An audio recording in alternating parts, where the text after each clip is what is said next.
కేంద్ర ప్రభుత్వ చర్యలు నిరసిస్తూ కార్మిక సంఘాల భారీ ధర్నా. కార్మికుల హక్కులకు కోత పెడుతూ వారి హక్కులను కాలరాస్తున్న కేంద్ర ప్రభుత్వ చర్యలను ఖండిస్తూ దేశవ్యాప్తంగా గురువారం జరిగిన ర్యాలీలో భాగంగా బుచ్చిరెడ్డిపాలెంలో సిఐటియు కార్మిక సంఘాలు పెద్ద ఎత్తున భారీ ర్యాలీలు నిర్వహించారు.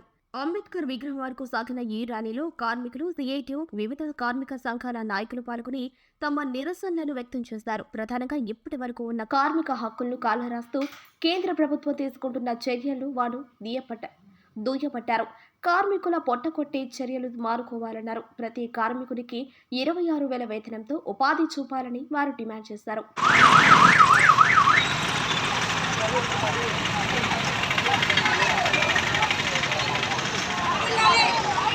బ్యానర్కి ముందు ఉండకూడదు.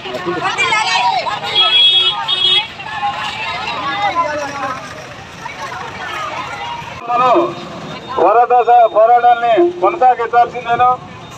ఈరోజు దేశవ్యాప్తంగా అన్ని రంగాలు సమ్మె చేస్తూ ఉన్నాయి. ఈ ప్రదర్శనలు చేసి మొదటిగా మన సిపిఎం పార్టీ కార్యక్రమాలు అనుకున్నా ఉన్నాయి.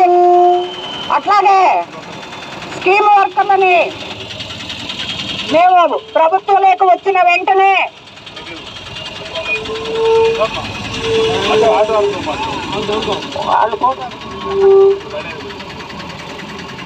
మా ప్రభుత్వం వచ్చిన వెంటనే మీకు వేతనాలు పెంచుతాము, అట్లాగే మిమ్మల్ని ప్రభుత్వ ఉద్యోగులుగా గుర్తించేందుకు కూడా మేము చర్యలు చేపడతాము అని చెప్పారని మన శిబిరాల్లోకి వచ్చి వాగ్దానం చేసిన మన ముఖ్యమంత్రి గారు ఇప్పటికీ ఆ మందలే లేదు. ఆయనకి అసలు స్కీమ్ వర్కర్లు అనే వాళ్ళు ఉన్నారా అనేది కూడా మర్చిపోయి ఈరోజు 4 లేబర్ కోడ్లు తీసుకురావడం జరిగింది.